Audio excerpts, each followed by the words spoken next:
Bonjour à tous, bienvenue sur IQ Invest, la chaîne des investisseurs qualité et des entreprises de qualité. Et aujourd'hui, on se retrouve pour l'analyse de l'action Apple. Action extrêmement connue, que vous connaissez probablement déjà, vous avez même probablement déjà utilisé les produits d'Apple. C'est une entreprise que beaucoup de personnes détiennent en portefeuille et c'est également la première action hors Europe, donc non européenne, que l'on va analyser sur la chaîne. Et commençons tout de suite par le disclaimer.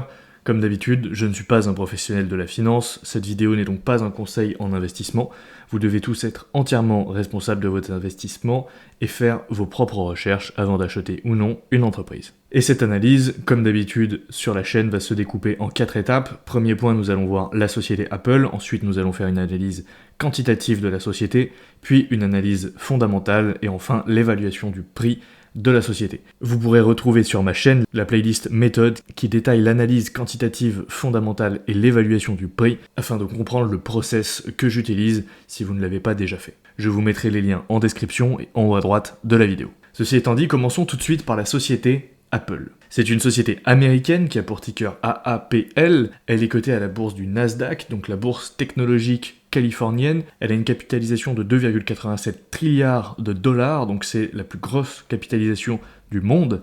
Elle n'est pas éligible au PEA évidemment, puisque c'est une entreprise américaine. Elle verse un dividende de 0,52% et elle est dans le secteur technologique. L'histoire de la société débute en 1976, quand Steve Jobs et Steve Wozniak créent Apple à Los Altos, en Californie, dans la maison de Steve Jobs, et même plus précisément dans son garage. En 1977, ils lancent l'Apple II, le premier ordinateur d'Apple. En 1983, ils lancent l'ordinateur Lisa, qui est le premier ordinateur avec une interface graphique, puisque avant cet ordinateur, tous les ordinateurs étaient basés sur des lignes de code, et en fait c'était simplement du texte, et on tapait des lignes de commande. Et c'est également Apple d'ailleurs qui a inventé la souris pour pouvoir naviguer sur un écran d'ordinateur. Ensuite, en 1984, il y a eu la création du premier Macintosh et le lancement de la fameuse publicité du Super Bowl réalisée par Ridley Scott, où on voit une femme qui jette un marteau sur un écran, publicité qui a été ensuite détournée de nombreuses fois, notamment par Fortnite plus récemment. En 1985, Steve Jobs démissionne d'Apple plus ou moins volontairement et lance sa propre entreprise technologique Next, qui fabrique aussi des ordinateurs. En 1997, Steve Jobs réintègre Apple après le rachat de Next, donc par Apple, et lance la création des premiers iMac, qui va être le premier vrai succès commercial d'Apple depuis le premier Macintosh, et qui va vraiment relancer la marque et insuffler un nouveau souffle dans la marque qui était quasiment au bord de la faillite. En 2001, Apple lance le premier iPod, qui est une véritable révolution à l'époque. Une révolution que ce soit technologique et même commerciale, avec la pub extrêmement connue où on voit juste les câbles de l'iPod et les écouteurs blancs. En 2007, Apple lance le premier iPhone, qui est également une révolution, puisqu'il disrupte complètement le marché et tue littéralement des concurrents comme BlackBerry et Nokia. En 2010, Apple lance également le premier iPad, qui est encore une fois une révolution sur le marché, puisque c'est la première fois qu'une tablette est réellement adoptée, et c'est toujours aujourd'hui la meilleure tablette disponible sur le marché. En 2011, Steve Jobs meurt et Tim Cook prend sa place en tant que CEO, à savoir que Steve Jobs avait déjà abandonné sa place de CEO depuis pas mal de temps, mais était toujours directeur du conseil d'administration, et donc Tim Cook prend définitivement la relève à la mort de Steve Jobs en 2011. Et aujourd'hui, Apple est la plus grande capitalisation du monde, l'une des plus grandes entreprises technologiques du monde, elle est membre des GAFAM, et c'est une entreprise de premier plan sur la scène internationale. Si on regarde un peu les ventes par secteur d'Apple, on retrouve évidemment l'iPhone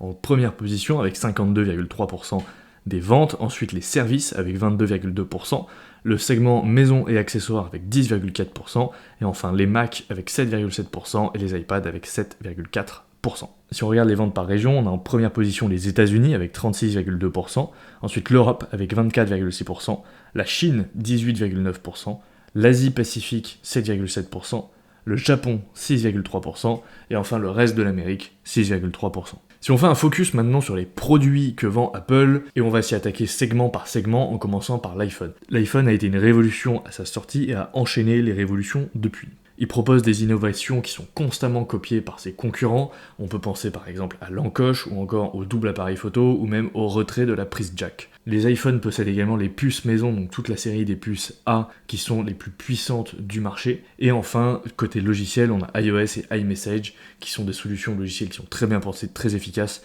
et qui verrouillent véritablement les utilisateurs dans l'écosystème Apple et qui en font sa force. Et donc l'iPhone est la porte d'entrée vers tout le reste de l'écosystème Apple. Ensuite, on retrouve le segment des services où on retrouve en premier plan l'App Store qui est le plus grand App Store au monde et Apple qui prend 30% des commissions sur toutes les transactions qui sont effectuées sur l'App Store, donc c'est absolument gigantesque. Ensuite, on a iCloud, qui est la solution cloud d'Apple qui permet d'augmenter son stockage pour seulement quelques euros par mois. Apple Music, qui est le concurrent direct de Spotify et le deuxième au monde en termes de part de marché. Et enfin, on retrouve d'autres solutions comme Apple TV, Apple Arcade, Apple Fitness, etc. Du côté maison et accessoires, on retrouve l'Apple Watch, qui est la montre connectée la plus vendue au monde, et d'ailleurs, je crois, la montre la plus vendue au monde tout court.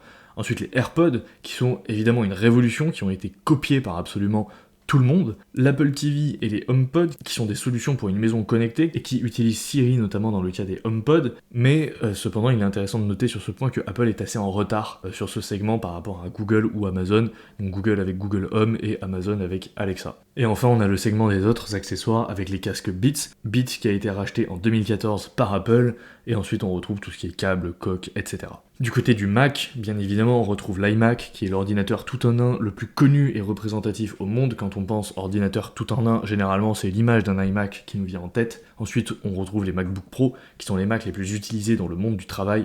Beaucoup d'entreprises aujourd'hui ne jurent que par Apple pour les ordinateurs de leurs employés, puisque ce sont tout simplement les plus fiables et les plus performants du marché. Ensuite, on retrouve les MacBook Air, qui sont les Macs les plus appréciés par les étudiants. Et également, il est important de rappeler sur ce segment que Apple a lancé ses puces maison en 2001, donc toute la série des M, en commençant par les M1, et ça a été une véritable révolution dans l'industrie. Ça a mis un coup dur sur Intel, puisque à l'époque c'était Intel qui fournissait les puces pour les MacBooks d'Apple, et depuis que Apple a transitionné sur sa propre technologie, ils ont véritablement explosé les performances sur le marché. Il n'y a aucun ordinateur portable aujourd'hui qui arrive à rivaliser en termes de performance avec les MacBooks et surtout en termes de rapport qualité-prix, et selon moi, ça leur a vraiment apporté un avantage concurrentiel énorme. Et enfin, évidemment, macOS, qui est un OS très performant, surtout dans le milieu professionnel, et il est important de noter que macOS est réellement la référence dans le milieu professionnel et que beaucoup d'applications professionnelles sont beaucoup mieux optimisées pour macOS et sortent en priorité sur macOS avant de sortir sur Windows. C'est le cas par exemple de toute la suite Adobe. Et enfin, on retrouve le segment des iPads, l'iPad qui est tout simplement la tablette la plus performante du monde. Aucune tablette aujourd'hui sur le marché n'arrive à la cheville de l'iPad, surtout que c'est une tablette qui dispose d'innovations constantes également, avec l'ajout par exemple de la puce M1 récemment, ou encore de l'Apple Pencil qui en fait la tablette la plus utilisée pour le graphisme et l'art numérique également, avec des applications très connues comme Procreate, par exemple, qui ne sont disponibles que sur iPad. Et enfin, pour terminer, un point sur l'écosystème Apple qui est sa réelle force, puisque évidemment, quand vous avez acheté un iPhone, ensuite vous allez acheter un iPad, un Mac ou une Apple Watch, et une fois que vous avez deux appareils qui sont connectés l'un avec l'autre, c'est vraiment là que toute la puissance de la marque se développe, avec des fonctionnalités comme AirDrop, qui permet d'envoyer des documents et des photos en un clic entre tous ces appareils, et même d'autres appareils Apple, d'autres utilisateurs. iMessage, qui est une solution de messagerie qui permet de véritablement verrouiller les utilisateurs dans l'écosystème, et surtout qui est très performante et qui est synchronisée entre tous les appareils. Et on peut noter d'autres fonctionnalités, comme par exemple la possibilité de copier-coller des éléments entre les appareils, Sidecar qui est une fonctionnalité qui permet d'utiliser son iPad en écran secondaire, ou encore la synchronisation iCloud entre tous ces appareils, qui rend réellement l'expérience utilisateur des produits Apple vraiment efficace. Du côté du management, maintenant on retrouve à la tête d'Apple évidemment Tim Cook qui est CEO depuis 2011, Luca Maestri au poste de CFO depuis 2013 et Jeff Williams au poste de COO depuis 2010. À noter que Jeff Williams a intégré la compagnie depuis 1998. Et également je tenais à faire une mention spéciale pour Craig Federighi qui est Senior Vice President of Software Engineering chez Apple depuis 2009 et qui personnellement me régale. Si vous regardez les keynotes que fait Apple ou même la WWDC, Craig Federighi intervient très souvent dans ses conférences, notamment sur la partie Mac, et c'est toujours un plaisir de le voir intervenir. Donc si vous n'avez jamais regardé de conférences Apple, je vous conseille de les regarder. Elles sont très instructives, mais surtout elles sont hyper bien faites. Et du côté de l'actionnariat, il n'y a pas énormément de points à noter, on retrouve pas mal d'institutionnels relativement classiques, mais quand même on retrouve une ligne assez intéressante avec Berkshire Hathaway qui possède 5,8% de la société, et comme vous le savez probablement, Warren Buffett est un vrai fan de la société Apple et possède énormément de parts dans Apple, et c'est d'ailleurs la première position du portefeuille de Warren Buffett et de Berkshire Hathaway. Passons maintenant à l'analyse quantitative de la société. Et si vous n'avez pas vu la vidéo qui détaille mon process d'analyse quantitative, je vous renvoie vers cette dernière que vous trouverez en haut à droite et en description de la vidéo. Commençons tout de suite avec la rentabilité exceptionnelle de la société, puisqu'on voit qu'on a un ROCE sur un an de 55,5%, ce qui est énorme, un ROCE sur 5 ans de 31% et sur 10 ans de 31,8%. On a véritablement des chiffres ici qui sont excellents. Du côté des profits, on a une marge brute relativement moyenne de 38,5%, mais par contre on a des marges opérationnelles de 28,3% et une marge nette de 21,6%, ce qui est excellent, surtout sur ce segment de la production d'appareils technologiques, donc d'hardware, sur lequel il est en général compliqué de marger aussi bien. Et on a également un pourcentage de dépenses en CAPEX par rapport au chiffre d'affaires qui est relativement faible, compte tenu du business model de l'entreprise Apple, qui est seulement de 16%. Au niveau de la croissance du chiffre d'affaires, on a eu une croissance négative sur la dernière année, avec moins 0,9%, on reviendra sur ce point un peu plus tard dans la vidéo. Sur les 5 dernières années, on a eu une croissance de 11,2%, ce qui est très bon, et sur les 10 dernières années, 8,8%, donc très bon également. Et on a une croissance prévisionnelle sur les 5 prochaines années de 3,1%. Concernant les free cash flow, on a eu une croissance sur la dernière année négative de moins 2,9%, sur les 5 dernières années de 22,1% et sur les 10 dernières années de 14,2%, ce qui est très bon également. Au niveau du dividende, sans surprise, sur la dernière année, on a eu une croissance assez faible avec 4,5%, mais sur les 5 dernières années, on a eu 8,2% et les 10 dernières années, 16,6%. Et Apple augmente son dividende depuis maintenant 11 ans de manière consécutive. Et enfin, pour terminer avec la santé, on a un ratio dette sur EBITDA très faible de 0,86 et un payout ratio très faible également de 25%, donc absolument aucun problème de ce côté-là. Donc si on récapitule, on voit que Apple perd des points majoritairement sur la dernière année, puisqu'on a eu une croissance du CA négatif, du free cash flow négatif et du dividende relativement faible sur la dernière année, mais qui s'explique par pas mal de facteurs différents qu'on va voir lors de l'analyse fondamentale. Et donc tous ces critères nous donnent in fine une note quantitative de 15 sur 20. Et si on compare Apple par rapport à ses concurrents, on retrouve bien évidemment Microsoft avec 18 sur 20, Alphabet, donc Google, qui n'a pas de note, puisque pour le moment mon système de notation ne permet de noter que des entreprises qui versent un dividende, vu qu'on a 4 critères qui sont axés sur le dividende, et Alphabet, donc Google, ne verse pas pour le moment de dividende. Et en dernière position, on retrouve Samsung avec 6,5 sur 20. Et si on compare la performance de ces 4 sociétés sur les 10 dernières années, on retrouve en première position Microsoft, ensuite Apple, puis loin derrière Alphabet, et encore plus loin derrière le coréen Samsung, en sachant que cette performance est calculée dividende non réinvesti. Et si on compare la performance d'Apple par rapport au S&P 500, là, sans surprise, Apple explose le S&P 500 sur les 10 dernières années, avec une surperformance moyenne de plus 14,64% par an,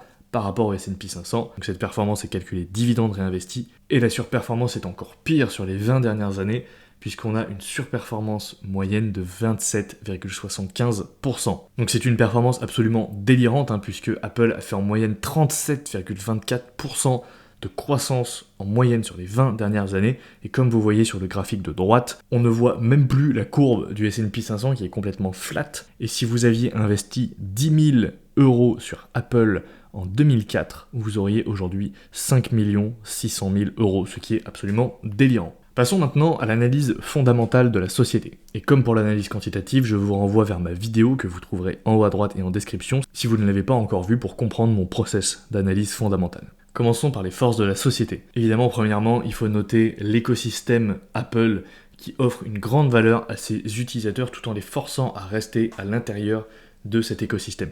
Car les coûts de changement sont tout simplement très élevés et la stickiness des produits Apple est très fort. Et une fois que vous avez 2, 3, 4 appareils Apple, il est impossible de changer sur une autre marque parce que tout fonctionne tellement bien ensemble que vous n'avez pas envie de faire l'effort de basculer sur un autre écosystème, et surtout qu'il n'y a aucune alternative aujourd'hui sur le marché qui propose un écosystème aussi développé. Alors il y a quand même Google et Samsung qui essayent à leur manière de créer des écosystèmes, mais ils restent quand même bien loin derrière Apple, tout simplement parce que Apple a un avantage compétitif énorme, qui est qu'elle fabrique ses appareils elle-même, mais surtout elle fait également le software. Et c'est la seule entreprise tech aujourd'hui qui fait le hard et le soft en même temps. L'entreprise également est presque une marque de luxe en soi parce qu'elle a un pricing power très fort avec des marges très bonnes, et ce positionnement est absolument unique dans l'industrie. Et comme on l'a mentionné juste avant, la production des puces maison d'Apple, donc toute la série des A sur les iPhones et la série des M sur les Mac, permet d'avoir une intégration hardware et software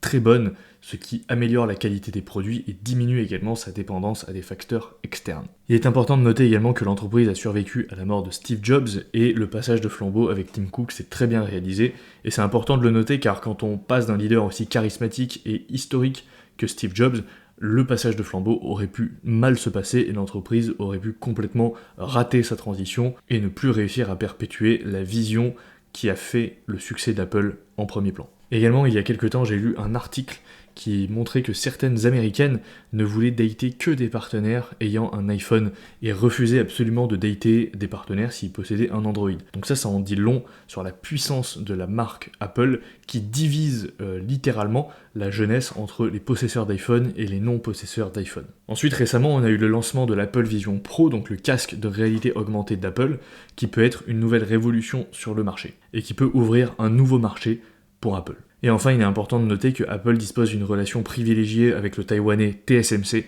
celui qui lui permet d'implémenter les nouvelles technologies de puces, notamment la production de puces en 3 nanomètres, en priorité pour ses iPhones. Maintenant, au niveau des risques. Évidemment, on a un risque de disruption technologique qu'ont connu d'autres marques comme BlackBerry et Nokia par exemple, qui se sont d'ailleurs fait disrupter par le premier iPhone. Donc Apple n'est pas du tout à l'abri de se faire disrupter de la même manière qu'elle a elle-même disrupté d'autres entreprises. Enfin également dans le milieu technologique, on a également la perte des talents au profit d'autres entreprises tech qui est un gros risque, mais la tech est un milieu très concurrentiel en termes de recrutement et il n'est pas rare de voir des talents et même des postes très bien placés, enfin des personnes dans des postes très bien placés qui basculent d'une entreprise à une autre assez régulièrement. Enfin, Apple subit également beaucoup de procès et de régulations antitrust, notamment de la part de l'Union européenne, et on a également des gros risques de perturbation de la chaîne d'approvisionnement, notamment avec TSMC et Foxconn, qui sont les deux entreprises qui fabriquent les appareils et les puces Apple, et qui sont majoritairement basées à Taïwan. Et on sait que Taïwan est la cible potentielle d'une attaque chinoise. Ensuite, Apple dispose tout de même d'un retard sur l'IA par rapport à Microsoft et Google, et Siri est également en retard par rapport à Google Home et Alexa d'Amazon par exemple. Ensuite, l'Apple Vision Pro peut être un succès comme un flop total, ce qui pourrait impacter la rentabilité de l'entreprise. Et comme on l'a vu, le chiffre d'affaires a connu une légère baisse sur l'année 2023, donc ça c'est un effet rattrapage du Covid, et qui s'est également dû à une baisse des ventes en Chine, et il est important de noter qu'en 2023, le marché des smartphones a globalement connu une baisse au niveau mondial. Donc personnellement, ce n'est pas quelque chose qui m'inquiète, la légère baisse du CA sur 2023, je pense que les ventes vont se reprendre à l'avenir. Si on passe maintenant à la checklist fondamentale et qu'on commence par les produits, on a des produits qui sont essentiels, car aujourd'hui la technologie est devenue tellement importante qu'un smartphone est un bien essentiel. Et aujourd'hui, beaucoup de gens préféreraient se priver sur d'autres postes de dépenses, par exemple la nourriture, plutôt que de ne pas acheter le dernier iPhone. Également, les produits sont achetés régulièrement, que ce soit sur le segment des services, puisque beaucoup de services sont mis en place avec un système d'abonnement, mais également d'une certaine manière sur les produits que vend Apple, donc les iPhones, les iPads, etc., puisque tout simplement la technologie est en constante évolution, et donc tous les 3, 4, 5 ans, vous allez avoir besoin de changer de smartphone, de changer d'ordinateur, et donc forcément vous allez racheter un produit. Ensuite, les produits ne sont pas forcément vendus à bas prix, donc on est plutôt neutre ici, puisque autant certains produits sont moins chers, comme la gamme des SE avec l'iPhone et l'Apple Watch SE par exemple, mais Apple reste tout de même une marque qui est chère. Enfin, les produits sont achetés par une large base de clients, puisque Apple dispose d'une large base de clients dans le monde entier. Et enfin, on est plutôt neutre au niveau de la résistance au changement des produits, puisque c'est un risque qui est inhérent au secteur technologique, mais évidemment les produits sont soumis à un risque de disruption, même si ce risque de disruption est quand même atténué par l'écosystème et la stickiness des produits Apple. Maintenant, au niveau du positionnement, on a une entreprise qui est très appréciée par ses clients, puisque Apple dispose d'une fanbase et même de véritables adeptes de la marque. L'entreprise est unique, autant de par les produits qu'elle propose que par sa marque ou son positionnement qui est tout à fait unique. L'entreprise par contre n'est pas le leader sur son marché, donc c'est pour ça que j'ai mis neutre à cette question, puisque ça dépend des années, notamment sur le marché des smartphones, ça dépend des années, des fois c'est Samsung, des fois c'est Apple, et ça dépend également des marchés. Par exemple sur le marché des ordinateurs personnels, Apple n'est pas du tout le leader. Ensuite, on a une entreprise qui résiste à la concurrence puisqu'elle a un fort moat grâce à son écosystème intégré et à sa chaîne de distribution maîtrisée. Et c'est une entreprise qui dispose d'un fort pricing power puisqu'on l'a vu, elle a de très bonnes marges et peut se permettre de facturer un premium sur ses produits. Au niveau du management maintenant, on a une entreprise qui n'est pas facile à diriger puisque les entreprises tech sont complexes de par l'innovation constante qui est nécessaire sur les produits, mais également de par les risques géopolitiques inhérents à ce secteur, notamment parce que la plupart des semi-conducteurs sont fabriqués à Taïwan. L'entreprise a une bonne allocation du capital puisque Morningstar lui attribue une note exemplaire. L'entreprise est focus sur la qualité de ses produits, puisqu'Apple met l'accent sur la qualité et le design de ses produits jusque dans les packaging. Si vous avez déjà ouvert une boîte Apple, vous savez que la qualité même de la boîte est exceptionnelle. Le management de l'entreprise est compétent, puisque Tim Cook et son équipe ont su faire évoluer Apple depuis la mort de Steve Jobs, et notamment ont su véritablement transformer la société vers un modèle d'écosystème. Et enfin, le management n'est pas skin in the game, car même s'il est senior, il ne possède pas forcément de lien particulier avec l'entreprise. Ce n'est pas une entreprise familiale, et le management n'a pas l'air de posséder de part spécifique dans l'entreprise. Et enfin, pour terminer, l'entreprise possède une grande douve, puisque Morningstar lui attribue une note de grande douve stable. Elle évolue dans un secteur cyclique, puisque le secteur de la technologie est cyclique. Elle a un fort potentiel de croissance, autant sur ses marchés historiques que sur de nouveaux marchés, comme le marché de l'intelligence artificielle par exemple, ou même de la réalité augmentée avec l'Apple Vision Pro. Elle évolue dans un marché en croissance, puisque le marché des smartphones et de la technologie en général va continuer à croître d'environ 6% par an sur les prochaines années. Et l'entreprise est orientée vers ses actionnaires, puisqu'Apple verse un dividende croissant qu'elle augmente constamment, et elle effectue également beaucoup de rachats d'actions. Et donc si on récapitule sur tous ces points, on obtient une note fondamentale de 15,5 sur 20, ce qui est très bon également. Maintenant, si on réfléchit au scénario catastrophe qui pourrait arriver sur une entreprise comme Apple, le premier qui nous vient à l'esprit est évidemment une disruption technologique, donc un autre concurrent qui viendrait inventer un appareil révolutionnaire qui rendrait par exemple le smartphone complètement obsolète. Et ensuite, on a le risque de disruption par l'intelligence artificielle si Apple n'arrive pas à entrer dans la course de l'IA et se fait complètement évincer par une autre entreprise sur ce domaine. On peut penser à Microsoft, à Google ou à Amazon qui pourraient développer une intelligence artificielle très performante bien avant Apple. Passons maintenant à l'étude de la valorisation de la société, et comme pour les deux étapes précédentes, je vous renvoie vers ma vidéo que vous trouverez en haut à droite et dans la description, si vous ne l'avez pas encore vue, et qui explique le process que j'utilise pour étudier la valorisation d'une entreprise. Et commençons premièrement par le calcul de la Fair Value Estimate, donc du prix juste estimé, et comme d'habitude, on va prendre 5 prix, donc le premier qui est calculé via une méthode de Discounted Cash Flow, qui nous donne 162,57 $. Ensuite, le prix de Morningstar qui est de 160 $, celui de Guru Focus qui est de 178,07 $, Refinitiv qui nous donne un prix de 199,57 $, et TipRanks qui nous donne un prix de 203,35 $. Et donc si on fait la moyenne de ces 5 prix et qu'on applique un coefficient de 0,9, on obtient une Fair Value Estimate de 162,64 $. Et si on compare cette Fair Value Estimate au prix actuel de l'action, on a une différence de moins 14,3%, ce qui veut dire qu'aujourd'hui l'entreprise est environ 15% plus chère que le prix auquel on aimerait la payer. D'ailleurs, vous pouvez voir sur le graphique de droite que si vous avez acheté du Apple fin 2023, vous avez fait une excellente affaire, bravo à vous. Maintenant, si on passe sur l'étude du PE, on a un PE global de l'industrie qui est de 22,91, un PE historique de la société sur les 10 dernières années qui est de 17,67, et le PE actuel d'Apple qui est à 30,31. Donc là, on a une différence qui est énorme puisque aujourd'hui la société, selon son PE, est plus chère de 71,5% par rapport à son PE historique. Et si on fait la moyenne de ces deux prix, donc le Price to Fair Value Estimate et le PE sur le PE 10 ans, on obtient un score de valorisation de moins 42,9. Et maintenant, si on conclut, on peut dire qu'Apple est une entreprise de qualité puisqu'elle a une note quantitative de 15 sur 20. Également, elle possède un grand moat et des fondamentaux excellents avec une note fondamentale de 15,5 sur 20.